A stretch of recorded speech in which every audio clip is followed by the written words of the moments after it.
Ya, kamu sama ya.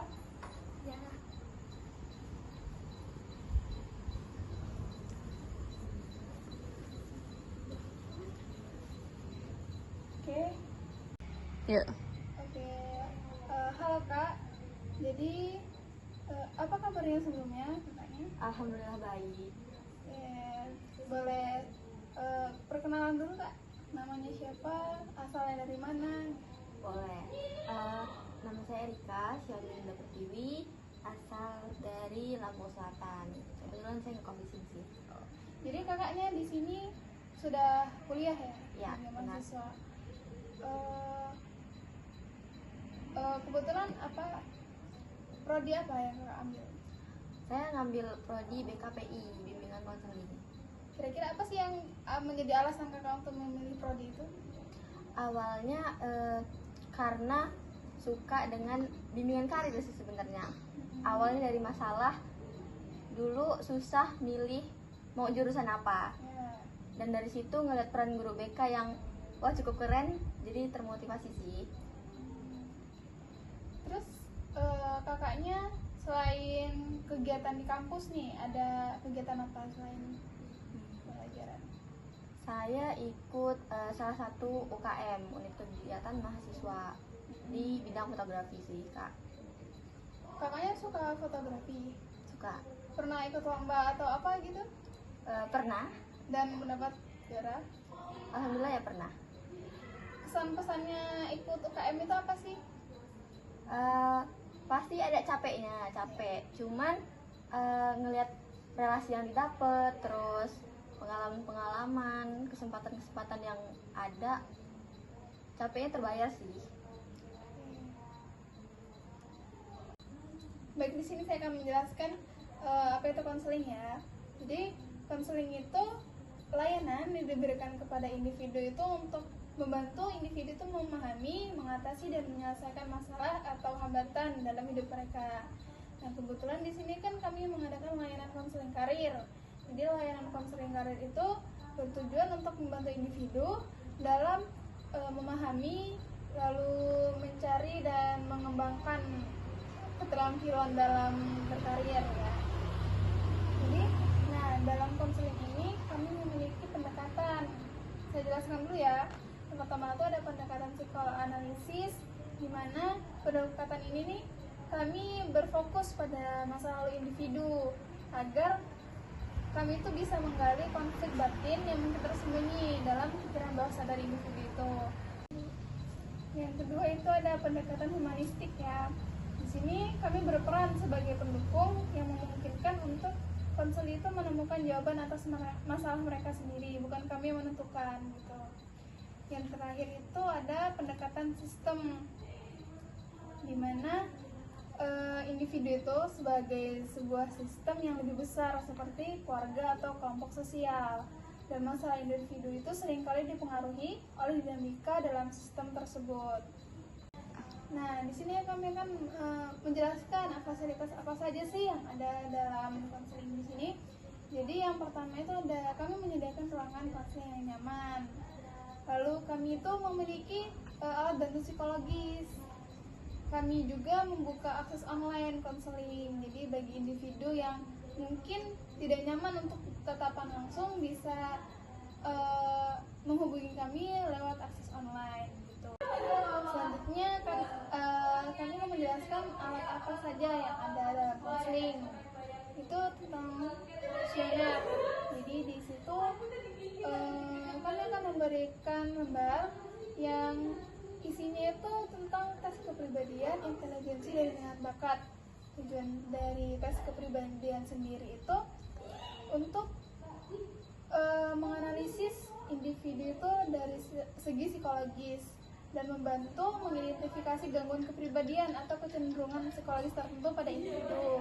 Yang kedua itu intelijensi, itu mengukur intelijensi pada orang dewasa, menguji kemampuan verbal dan kemampuan spesial dan serta kemampuan pemrosesan informasi. Yang terakhir itu ada tes minat bakat, di mana tes ini tuh digunakan untuk membantu individu dalam memahami minat karir atau bidang sesuai berdasarkan preferensi mereka dalam berbagai aktivitas. Baik Kak, tadi kan sudah saya jelaskan tentang kuesionernya. Jadi ini lembar kuesionernya bisa diisi dulu Kak. Saya isi ya Kak. Baik, sudah Kak. Oke, terima kasih. Sebelumnya kakaknya udah pernah ikut pelayanan konseling belum? Sebelumnya belum pernah sih Kak. Oh, belum ya. Jadi seperti yang saya jelaskan tadi ya, layanan konseling itu seperti apa. Jadi di sini kakaknya datang ke sini harapannya apa sih dalam konseling ini? Harapannya saya bisa teguhlah pendiriannya untuk memilih karir yang saya impikan itu. Boleh tahu masalahnya apa yang kakak hadapi dalam pemilihan karir? Oke, masalah yang saya hadapi terkadang diri sendiri sih, keyakinan dalam diri sendiri. Bener nggak ya ini? Makanya saya datang ke sini sih Kak. Apakah ada faktor keluarga atau gimana gitu, kendala dari keluarga yang menentukan tentang masa depan? Oke, dari keluarga alhamdulillah aman, diberikan sepenuhnya kepada saya putusannya. Baik, kita akan masuk ke kontrak ya. Di sini saya akan membahas tentang detail pembayaran. Jadi di sini kakaknya yang bayar kakaknya sendiri atau orang tua atau saudara? Masih orang tua sih Kak. Oke, orang tua. Jadi pembayaran itu per sesi ya, per kunjungan. Jadi saya akan menjelaskan durasi kunjungan. Baik, di sini saya akan membahas jumlah durasi ya. Pada kunjungan pertama itu waktunya 1,5 jam, dimana kita akan membahas kontrak layanan. Lalu kita akan perkenalan seperti yang sekarang kita lakukan gitu. Itu tiap pertemuan kita kenakan biaya sebesar 500.000 ya Kak. Lalu kunjungan kedua itu waktunya 2-6 jam. Di situ kita akan membahas angket dan tes.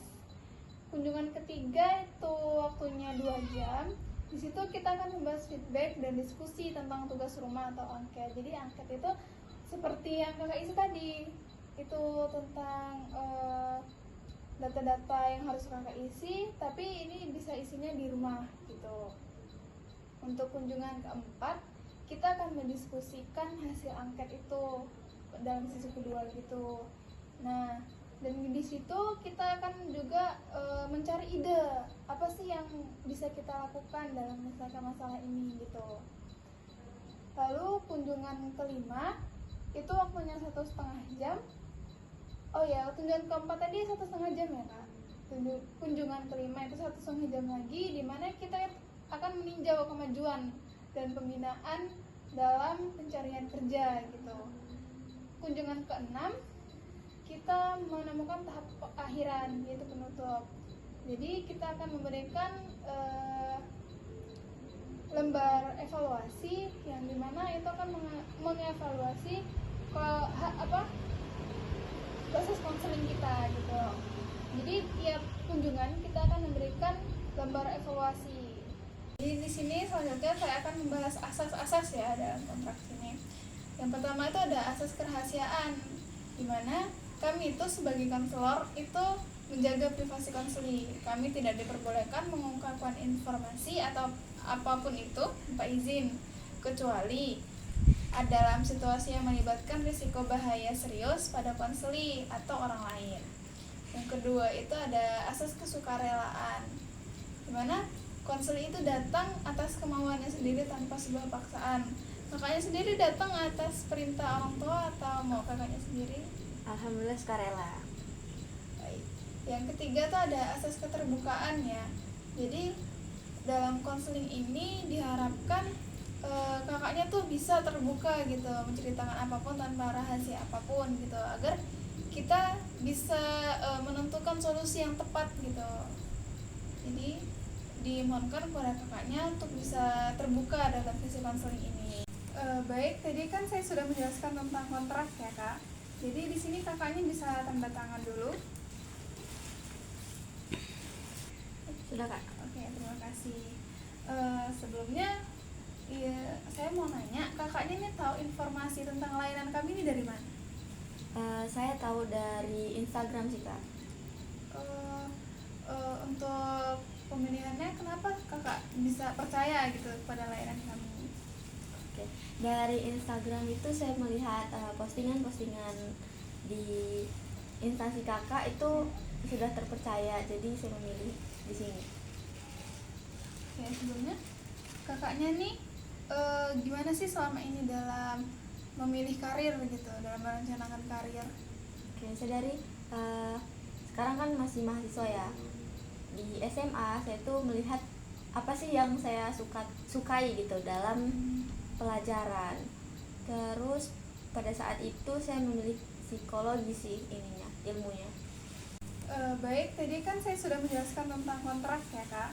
Jadi di sini kakaknya bisa tanda tangan dulu. Sudah kak. Oke, terima kasih. Sebelumnya, saya mau nanya, kakaknya nih tahu informasi tentang layanan kami ini dari mana? Saya tahu dari Instagram sih kak. Untuk pemilihannya, kenapa kakak bisa percaya gitu pada layanan kami? Oke. Dari Instagram itu saya melihat postingan-postingan di instansi kakak itu sudah terpercaya, jadi saya memilih di sini. Oke, sebelumnya kakaknya nih gimana sih selama ini dalam memilih karir gitu, dalam merencanakan karir? Oke, saya dari sekarang kan masih mahasiswa ya. Di SMA saya tuh melihat apa sih yang saya sukai gitu dalam pelajaran. Terus pada saat itu saya memilih psikologi sih ilmunya.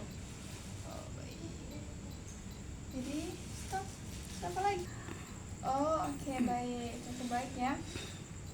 Di sini cukup sekian ya sesi konseling kita pada pertemuan pertama ini.